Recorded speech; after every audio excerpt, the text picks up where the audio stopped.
Good morning, everyone, and welcome to Trailblazers and Composites, women who are shaping the future of our industry. I am Marcy Offner. I am the founder and president of Women in the Composites Industry, and I'm so excited to be here today. This is our fourth such session at JEC, and we are growing, and we're really excited to talk to you today about how women are making an impact in our industry.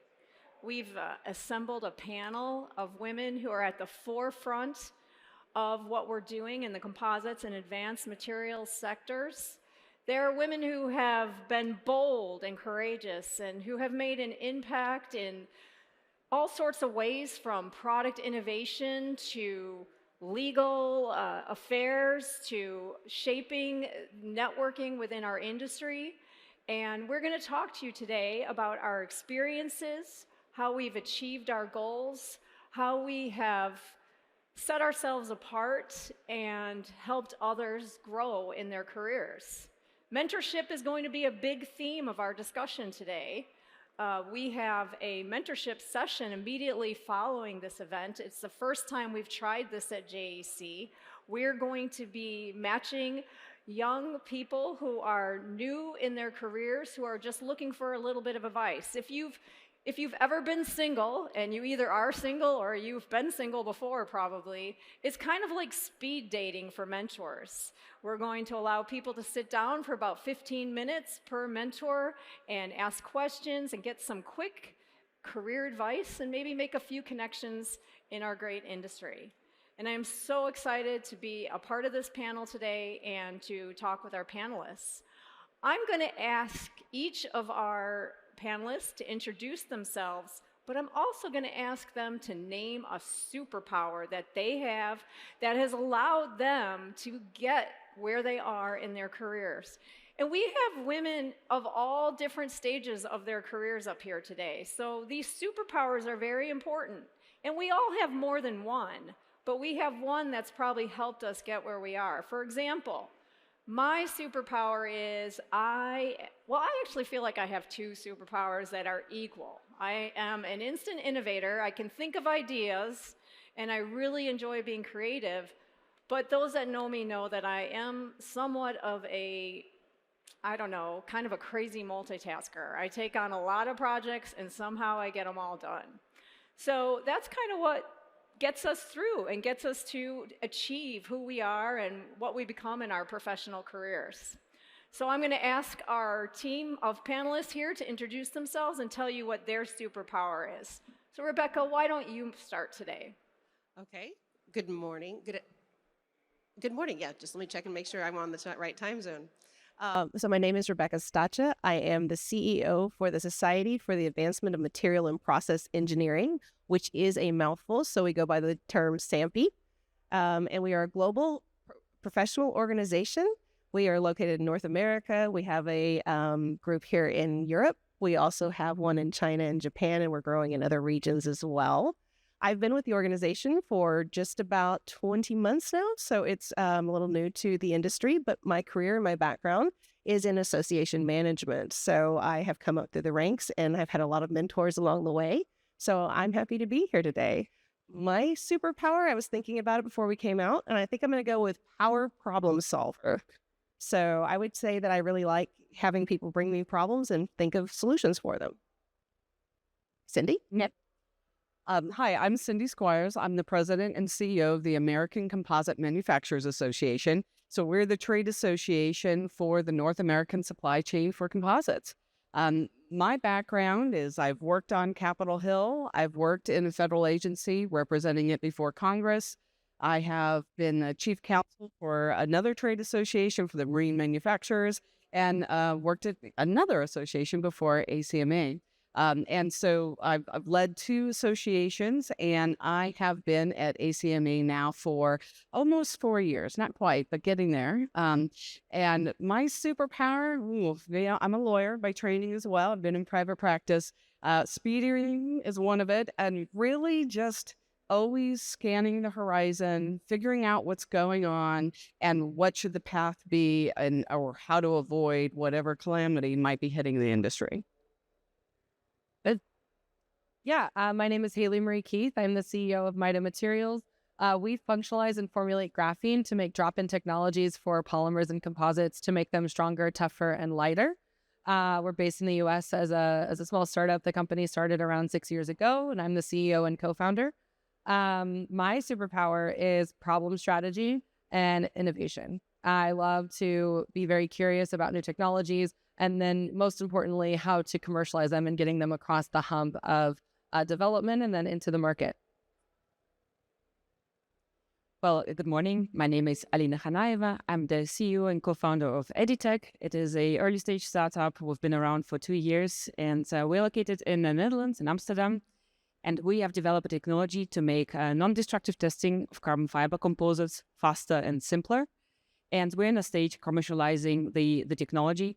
My background is actually chemistry. So in my former life, I used to be a scientist before venturing out into the startup world. And prior to co-founding this company, I was a chief technology officer in a environmental hardware startup. And I think my superpower is curiosity, I think. It's led me from being a scientist into the startup world. And I think that hopefully will help us in this startup to understand the requirements of our customers to make the commercialization really successful. Thank you. So good morning, everybody. My name is Tamara Blanco. I am a composite materials expert and engineer at Airbus.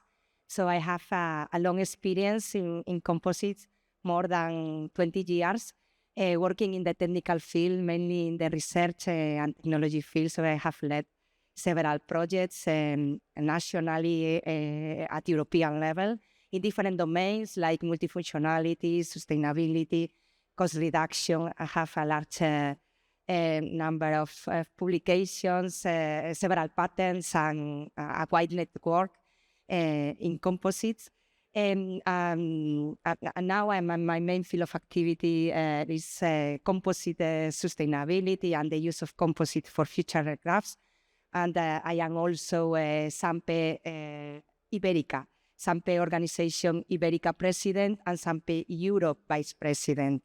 So I'm very happy to be here, and my superpower is instant innovator. I always usually have good ideas for every issue or topic every day.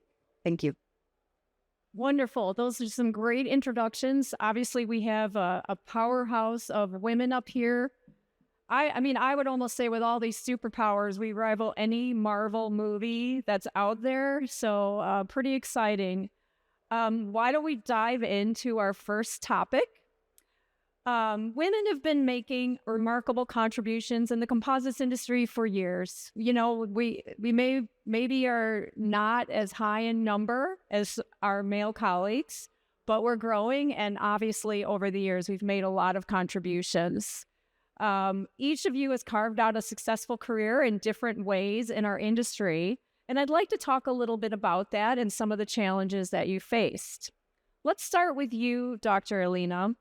As both a scientist and an entrepreneur, you've navigated two traditionally male-dominated spaces. What has been your experience as a woman in these areas, and how do you think the landscape is changing for women in composites? Thank you for the question. Actually, I had an amazing role model in my life. It was my grandmother, became a professor. So I thought I can be anything. And then I went into chemistry, and there were a lot of women around me. So we were basically 50-50 male and female students. But at some point, when you progress further in science, you see that there's less and less women. And that was surprising and kind of staggering to me.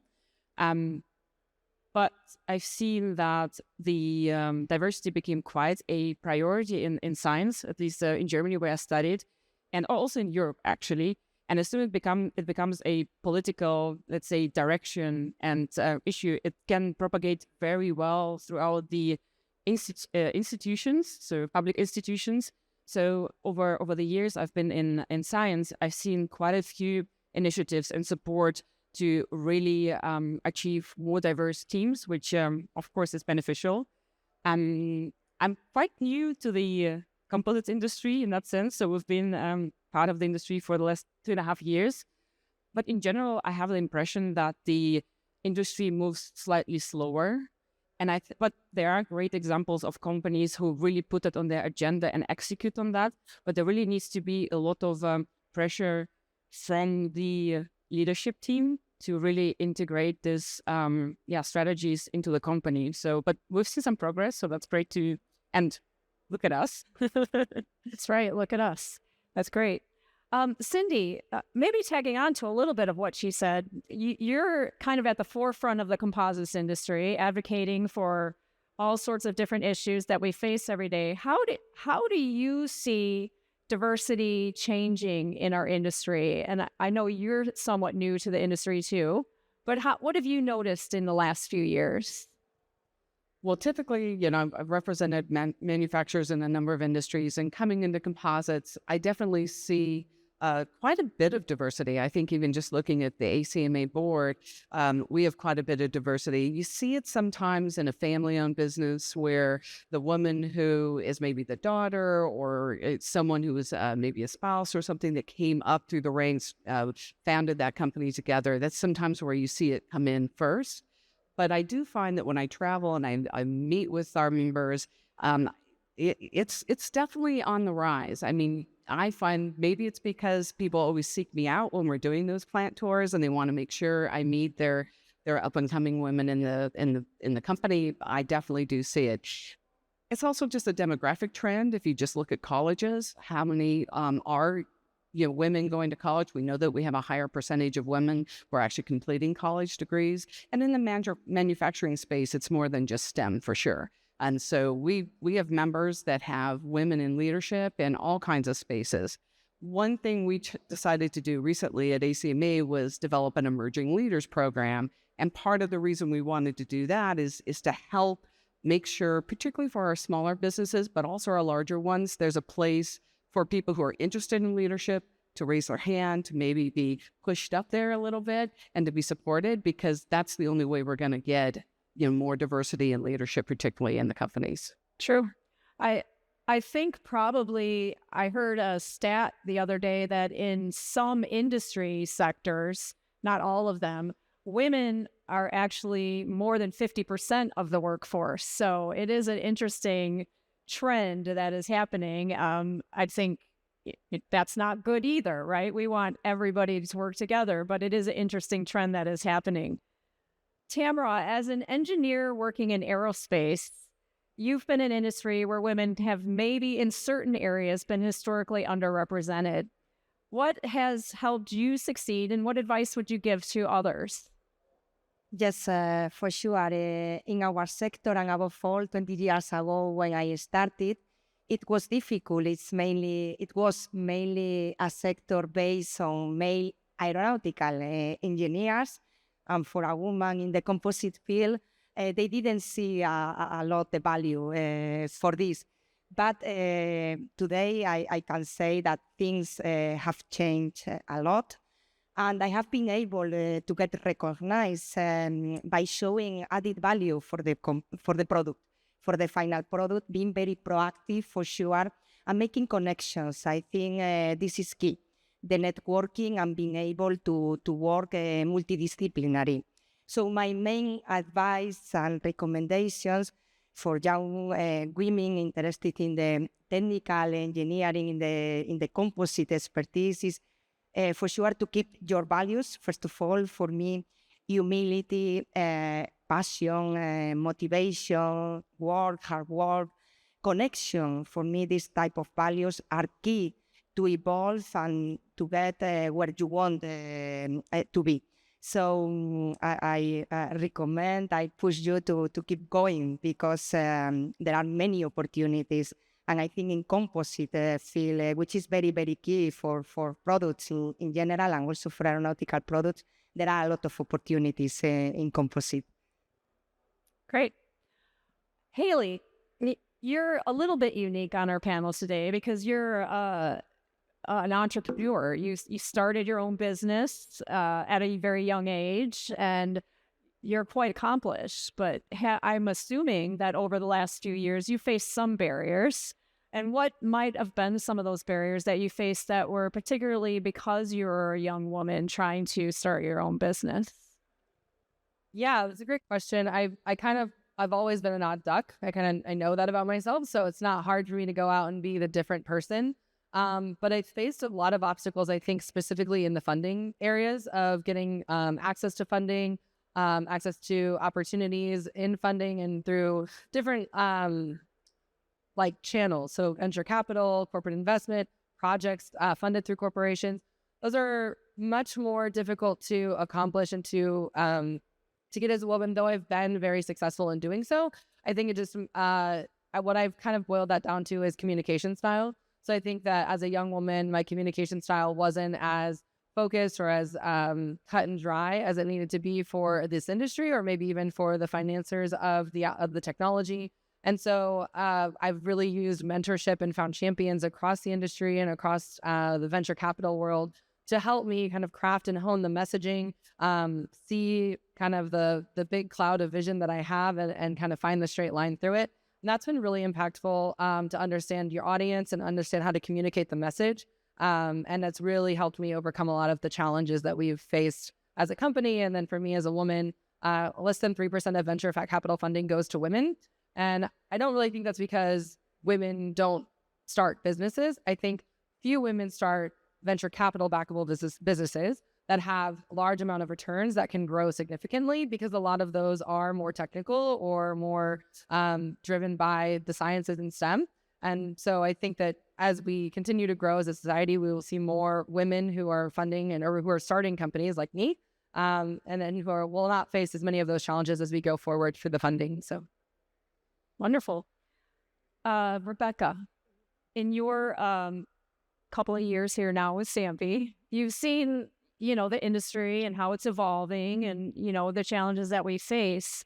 What advice would you give to somebody who's considering joining our industry, whether it be somebody who's making a career change or someone who's just starting out in their career? Well, that's a great question. I think that one of the things that's really important when you're first starting out is finding that person who's a mentor. And typically that will be in your first company, somebody that you feel like will show you the ropes, that you really trust, and that can give you that guidance when you first start out. Within our industry, one of the things I think I've been pleased to see in the short time I've been here is the fact that there's a lot of intention and a desire to see women succeed and start to grow in this industry. So they may be the more traditional engineers who are older and probably male from the time frames, but they're willing to turn around and bring the women up behind them. They're willing to be those mentors. So I know we always talk about women mentors who are mentoring other women, but we have some great men out there who are bringing up people behind them. So don't forget that allyship is incredibly important to your career. The other thing I really do think is incredibly important is that you get involved with an association.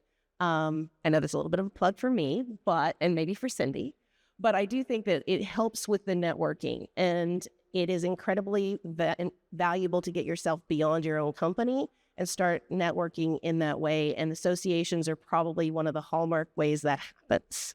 So it isn't just about coming maybe to a conference, but it's about getting involved, being part of a committee, serving, doing something, because those will be the people who turn around and tell you about the new opportunities that are out there that grow your career.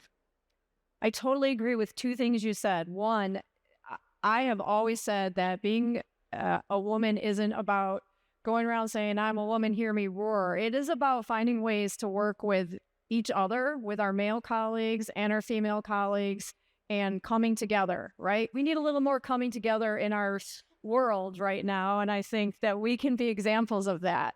And two, one of the most rewarding things in my career has been being involved with the associations in our industry. I've made a lot of connections. I've learned a lot about myself, and I have found my own voice through many of the activities that I've been involved with. So I encourage anyone and everyone to get involved in our industry associations wherever you are. So talking about things that have defined our careers and maybe challenges that we face, I'd like to talk to you now about some of those pivotal moments that you've encountered along the way. Maybe just think of how you've learned from it and, what you've accomplished because you faced that challenge. So let's start with Cindy. Leading an industry association comes with the challenge of advocating for many sectors, right? And we all have some similar issues, but we have our unique ones as well. Can you share a moment where you had to make a difficult decision that shaped your leadership approach since you've joined the composites industry, and how that's affected the industry's trajectory in some way? Sure. I kind of think of two. When I first came into the association, I'm learning the industry. I need to know who are the players, how do people interact. It's a material system, so it's not as defined by a product. And so we made the decision in developing our strategic plan, to be very inclusive. And so that meant we have all these CGI committees. And we had never involved the leadership of the CGI committees in our strategic planning before. And so that meant bringing them all in and spending a good 2 days together, and getting everyone to get aligned about what are we going to work for. Because at the end of the day, if sometimes the loudest is the one that gets the resources, and we forget that there are the other players or other segments. But doing that and getting everyone rowing in the same direction, it was super important. Taking control of an organization that had so many committees, you could easily see a situation where we could just be moving in so many different directions. And had we not pushed in the same direction, I think we wouldn't have been ready.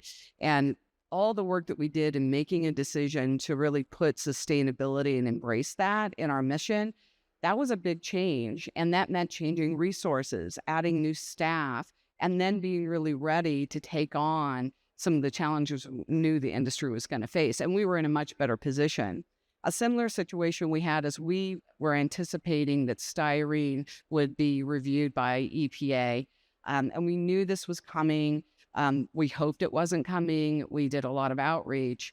But we were in a position, having expected that, started the hard work, actually assembled a budget, had hired an entire team. So when that actually did happen, it wasn't a matter of, okay, now it's go time, let's figure it all out. We had already developed a plan. So being able to let the industry know, don't worry about it, we've got it. We've already got the team. And we had a round table for the industry and just let them see that team and understand what the plan was going to be. So I wouldn't have been able to do that had I not done the earlier laying the groundwork to make sure I really understood who the industry was, what are the things that are important, and to be guided by that strategic plan that said science was going to guide us. We were going to be an industry that was going to be very committed to sustainability, to our customers, to our employees, and we were going to make sure that we were going to be a very, I would say, ethical advocate, meaning I'm going to fight something like this, but not in a saying things about the industry that just are not going to hold up. And we have to be speaking about our industry in a way and advocating in a way that protects our employees, that protects our businesses, and protects our market. And that means we have to have all the voices at the table. So it's sort of informed the whole process, but it is what we do in associations. We tackle big problems and bring stakeholders together. That's right. Dr. Lena, starting and leading a company faces many challenges for anyone. Can you share a defining moment when you had to overcome a particular challenge? I feel like the last 2.5 years were full of a defining challenging pivotal moments. I need to think about it. So I think I can't pinpoint one moment, but I feel since we started the company, we're in a constant problem-solving mode to some extent. And it's also great. It's also really interesting. So I'm feeding my curiosity because I'm also learning every day. But what has been really, really critical is assembling a ecosystem to help support moving forward on all the different challenges that we are facing. Of course, it's funding, as you mentioned. It is also developing the technology, finding the customers, figuring out the hiring. So that's quite a few challenges out there.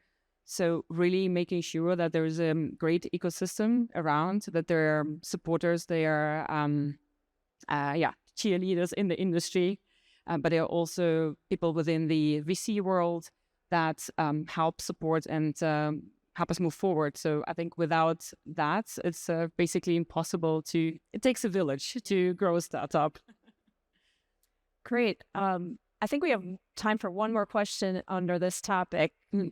Tamara, at Airbus, you're a leader in the technical area. Can you think of a time where you're working on some application, something new and innovative, but you face particular challenges and maybe, had to use your voice in a way that you weren't accustomed to or not comfortable with to achieve your goals? Yes, if I have to select a challenge, it's for sure a technical challenge. And I would select a trending topic, which is composite and sustainability. And we can see all around that is very, very important. So it's a complex and engineering challenge because for aeronautics, for aircrafts, on one hand, composites are the solution because of the lightweight regarding sustainability, but on the other hand, the environmental footprint during material and part production is higher than other materials, than metal materials. So that's why the only way to solve, at least from my side, the only way to solve a complex challenge like this is based on innovation, based on technology, on science. That's why at Airbus, we dedicate a lot of resources to develop and from research point of view to develop solutions. So we launch usually R&D projects with multidisciplinary teams. I have led some, or I am leading some of these projects because the solution is not yet there. And we follow usually a TRL process to mature solutions. So, for example, for our scrap, composite scrap, we have already in production plants, we have already some technical solutions, quick wins, to recycle the composite scrap, for example, for other applications like surfboards or skateboards, but we are not yet there. So we continue to work on improving the technology, on improving the added value or recycled materials to find higher level markets, higher value applications. So we still work on it. We are working on it. And we need to find markets and applications for these recycled materials, not only the composite scrap, but also the auxiliary materials scrap, which are usually forgotten, but we have several or important quantity of scrap coming from auxiliary materials like packing bags, and we need to find solutions. And these solutions usually come from multidisciplinary and diverse teams.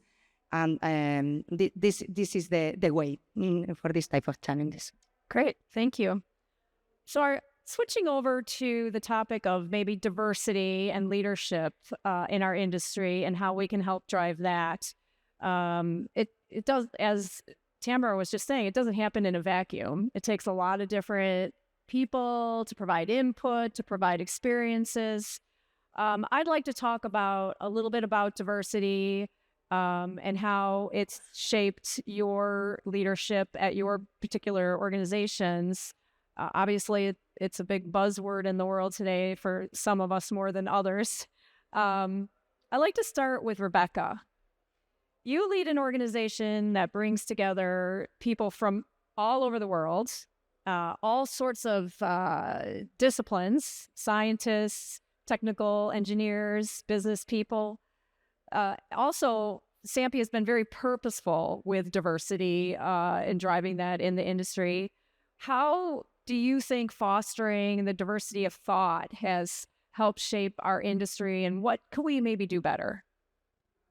Oh, that's a great question. I will say that I absolutely agree. The more diverse people you bring to the table, the better the overall innovation that comes out of it. It isn't always going to be the easiest process to get through, but the more diversity you have, the better idea that you'll have in the end, right? And so I think SAMPI's been very committed to that.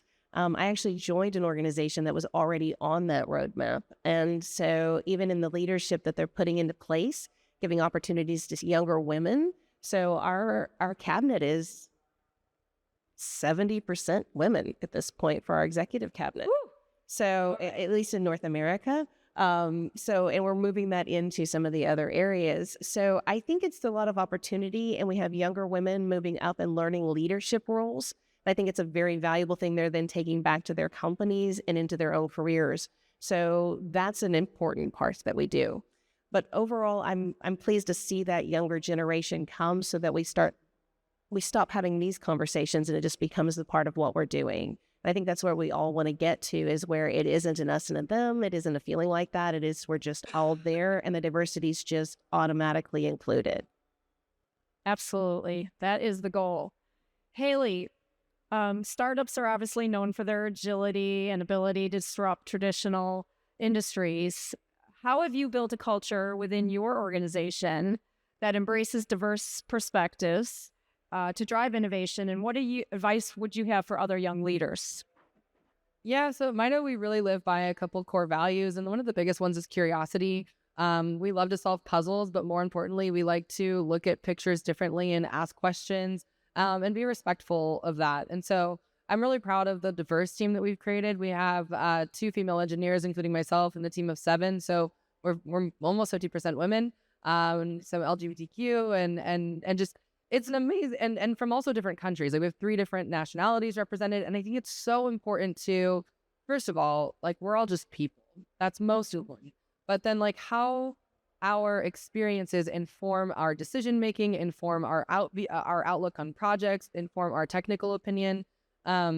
Composites takes a lot of people to bring one thing to a final. It's a big project management, and when you're starting a company, there are a lot of projects that come your way that can all be very exciting and very, very exciting to one person, but maybe not exciting to another. And so I think the culture that we've really tried to establish at Mito is we don't really turn down anything. We don't say no, but we know where we go well. And we're going to continue to stay curious about the opportunities and the other ideas that we could have. But we're going to make sure that we focus in on our core technologies and developing our core markets. And I think that has driven a turning point and a couple moments for our team where we started to we've worked really hard, and you have this kind of cliff moment where you're like standing at the top of not the highest peak of the mountain, but you're near it. And you can look out and say, wow, like our team drove to this moment. It took all of us. It took all of our technology experience. It took all of our management, all of our commercialization skills. And we are all here in this moment saying we've done it. And a lot of times, I mean, they kind of come at these events, these conferences, where you can look out across the technologies, you can see where you are, meet your clients. And so I think that has been a really empowering thing. We bring a lot of our team members to the US shows, but even to come out to JEC, it's an empowering opportunity to see how much our diversity and our culture has really enabled us to stay in this industry and withstand a lot and build a reputation of that. So I think curiosity is key. Curiosity is key. Also, one thing you said that I think is I could flip it a little bit, is you're talking about how composites are difficult. A lot of stuff has to come together. Well, composites are about the materials, about bringing things together and making them stick, right? So we all have to come together, to be successful. So I'm going to switch to our next topic, which is mentorship. And I want to try to give all our panelists a chance to say a little bit of something about it. Mentorship is so important. And we want mentors of all walks, right? At different points in our life, we need mentors for different things. Sometimes you have an issue you're facing at work and you just need a little bit of advice. Sometimes you need somebody to help you with a sort of a business plan for your career. I could use one of those right now. So I get it. It's like we need mentors, and we need male mentors and we need female mentors, and we need both of them sometimes at the same time. So I'd like to talk a little bit about mentorship today. Cindy, I'm going to start with you. Can you share an example of a mentorship experience that made a significant impact on your career? And, how has it influenced your approach to helping others? Yeah, I was very lucky in my life. I've had a couple amazing mentors, and probably the most impactful one that really put me on a track of feeling like I had power to do things. I worked for the chief counsel for the Senate Agriculture Committee. I was a staffer. And he decided to give me a bill to pass. And I was just a, basic professional staffer on the committee. I'd never passed a bill before, handed a project over to me, but he didn't just hand it over to me. He walked me through the how. How do you build a coalition on the Hill? He even would be in negotiations with me and let me handle them. And then afterwards say, okay, this is what you could have done better. Here's a couple things you could have handled. Here's a way to handle that kind of approach. And then I ended up passing the bill.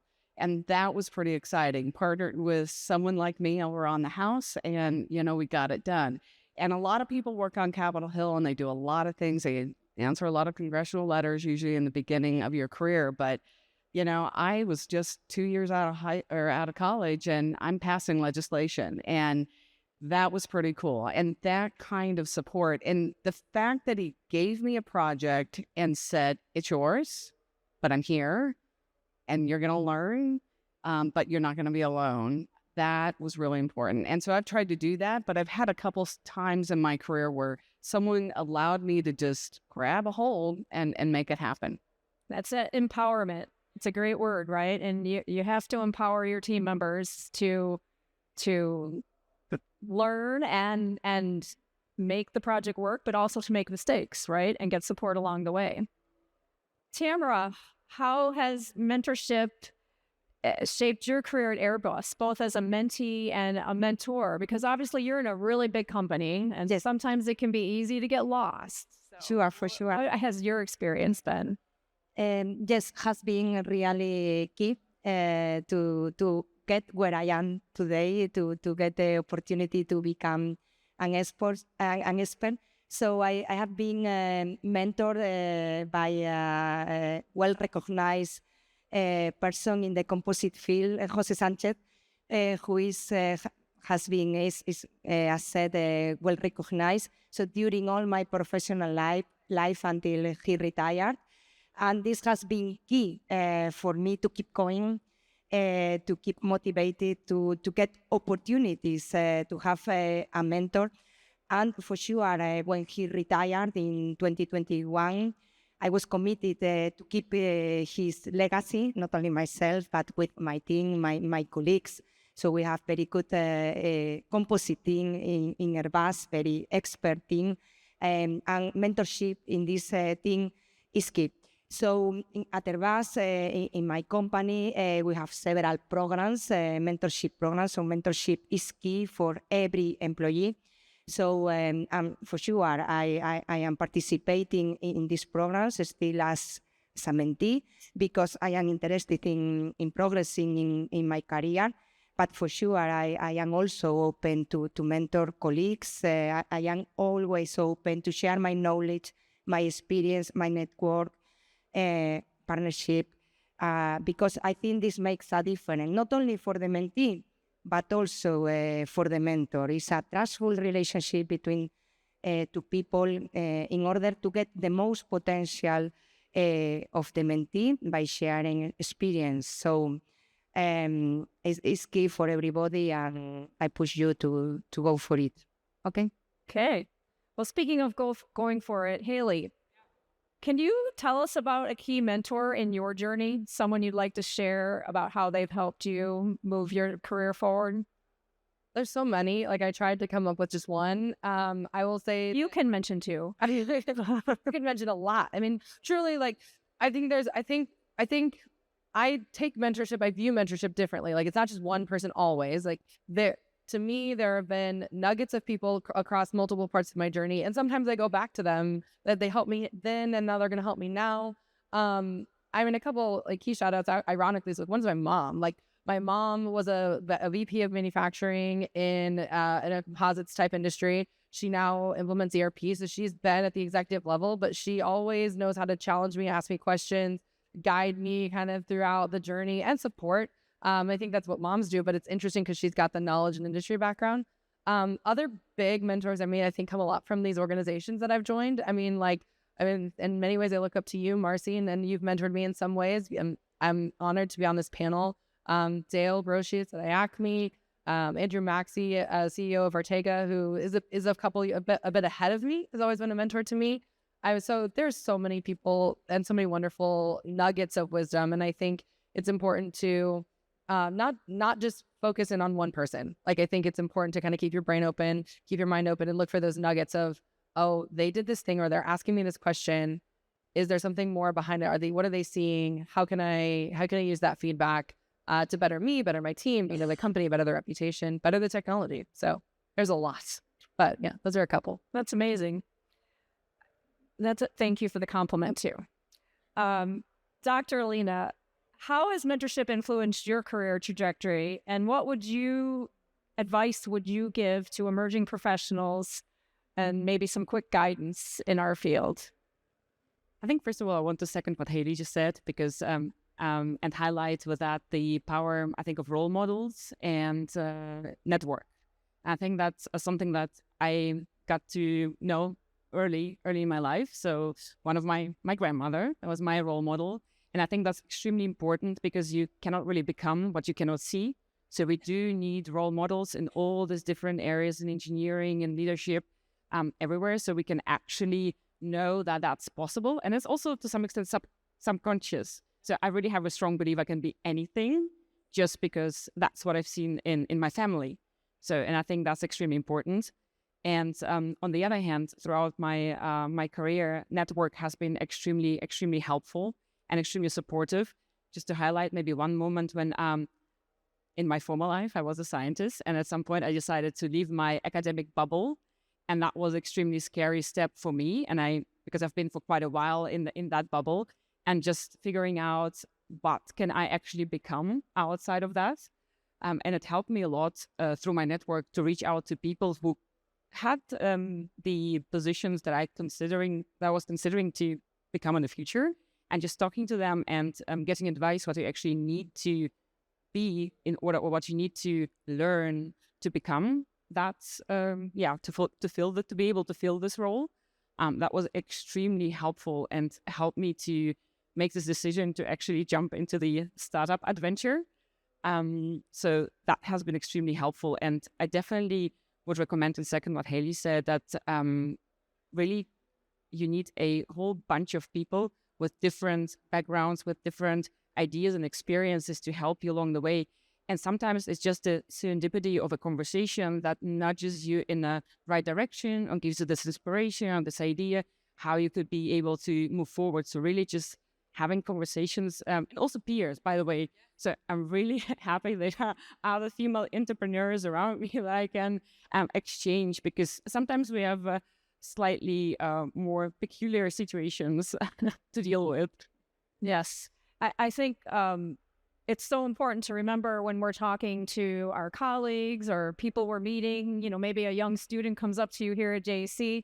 It's so important what we say, because you never know what you say might be that nugget that takes them out and lets them figure out what they want to do. So great insight there.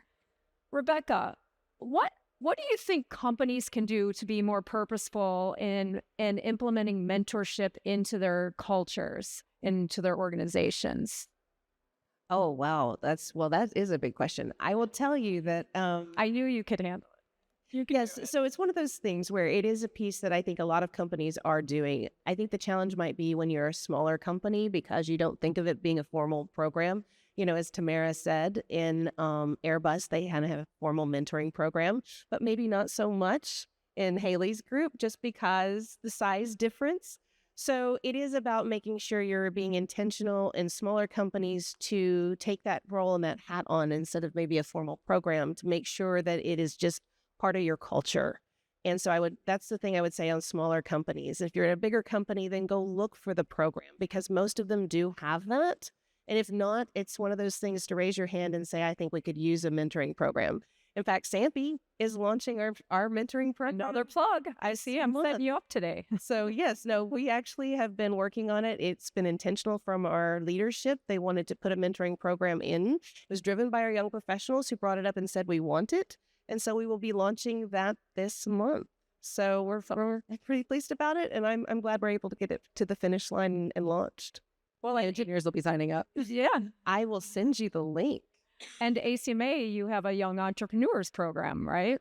Yeah, our emerging leaders program. And mainly that's teaching over a course of a year, going through a whole leadership curriculum.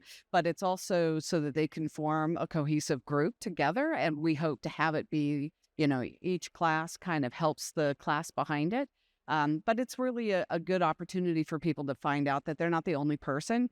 For myself, I'm a member of a number of organizations that really help me, and even have small group women CEO groups I do and things like that. And I can't tell you how many times you're just to bellyache a little bit to someone who's had the same problem, or find that resource, or just know that you're not alone, that you're not the only person that's had to solve that. And that does help a little bit. And so you just have to find that tribe, wherever that tribe may be. But for us, the main reason we wanted to start the Emerging Leaders Program is because associations really won't function very well if we can't get the next generation to be active and to really get engaged. And I think sometimes people we've lost that how to join thing. We're not signing up for clubs or for groups like we used to. And we think we have connection on the phone, but it's not the same. And I think finding a way to really get involved, and part of the thing we really want to do is make sure that we're bringing that new generation in our committee work, because you can lead something on a committee in an association completely different than anything you do in your job. And so you can really build a new muscle. And I think just even getting that camaraderie of a group who's trying to solve a problem that's an industry problem, that can be a lot of fun as well and broaden your perspective. And so just being in a place where you're working with people who are doing similar tasks and getting out of sometimes that your particular office can make you feel a little bit better, but also just, give you a broader horizon. And I think you're going to solve problems better and just be a little bit more comfortable. Absolutely. Well, I'm wondering if there's anyone in the audience that has a question for our panel today. Kind of see if we can challenge them with a question before I move on. Anybody have a question? Oh, we have one question over here. Yeah, thank you. Doug Cairns, Montana State University. So an enlightened company or composites company will have a dual career path in both the technical ranks and then also the management and leadership ranks. And I wonder if you have any advice for women who would like to navigate and progress in the technical ranks to fairly high levels as opposed to the leadership and management ranks. So maybe Tamara, would you like to answer that question? Yes, in Airbus we have both career paths, managers and technical expert career path. And we can say that women perhaps are more present in the management path. Is more difficult perhaps to progress on the technical, on the expert career path. But situation has improved a lot, and we are on the way on improving the presence of women in the technical expert career. Yeah, thank you. That's great. So, can I add something onto that? One of the things that I have discovered in working in my job now with women in composites who are working in some of those big companies that have the technical and the managerial track is that they are always telling me, the women that are moving up into leadership now or starting their career track for that technical piece, they talk about a woman who was in advance of that turned around and helped them out. So I think it's becoming very key as they move through that technical field or that technical track to have a woman who they look up to and they see that's already kind of paved a little bit of the way, but turning around and then helping them as well, because they were always telling me about who this person was. So I get to, some of these women have now retired, but they are telling me how key and instrumental they were to moving them into the track and moving them through that track. Yes, apart from role models, what is also very important is to promote at the schools, at primary and secondary school, the STEM studies, so technical studies, engineering studies, because we see that there is a lack of women going for these studies, and that's where the problem is coming from. So we want to recruit more women, but we don't have these profiles applying for our positions, technical positions, engineering positions. I think also companies need to recognize that young women that are starting out in a technical field will also face the challenges that come with starting families, and their lives change as that happens, and finding ways to build in that flexibility that allow them to keep their careers that they work so hard to get, in particular in the technical fields, but also to take care of their families and grow in that way too. That's so important. I talk to a lot of young women who are worried about that because they don't want to give up their career, but they also have their dreams and goals of having a family someday. So I think companies just need to be more purposeful about that as well. So, okay, we have time for maybe one question more. Who would like to go? Hi, Rita, PhD student. I want to ask if you have to redo something in your journey to have to improve it or advice to give, what will it be for like a younger generation? Anyone would like, Haley, like to take that? One, I would have gotten a technical degree. I don't have one. That's kind of sucked. Why would be one thing? The second thing I think would be bold. I've been thinking about this a lot lately. Like when I was young and I was in university, I came to CAMX and I was really bold. I went and asked a bunch of questions. I learned about the industry. I lost some of that in years 2, 3, 4, 5. I'm pushing myself to do that more. And it's amazing. I think even in your example, Marcy, for when you either are going on a technical path or the managerial path, sometimes we're just afraid to speak up, say what we think, ask the right question. And it takes one moment of being brave and being bold to do so. And to just be straight and ask exactly what you want. And I found that every time I've done that, I haven't really been disappointed in the outcome. Yes. And I would add on to that is to always remember to be yourself. Too often we try to be the guy in the room or, somebody else in the room. Somebody gave me some great advice once. I had a great mentor at Composites One, Leon Garafalis, that the guy can get up. He doesn't even have to prepare, and he speaks amazingly and is just always so animated. And I wanted to be just like him. I wanted to get up and be him. And somebody came, and I would fail every time. Somebody came up to me and said, "You know what, Marcy? You just need to be yourself, and you're going to be okay." And I always try to remember that. And I think sometimes we try to not be ourselves because we think that's how we're going to succeed. And that's how we fail every time. So I think it sounds so simple and basic, but I think it's really important.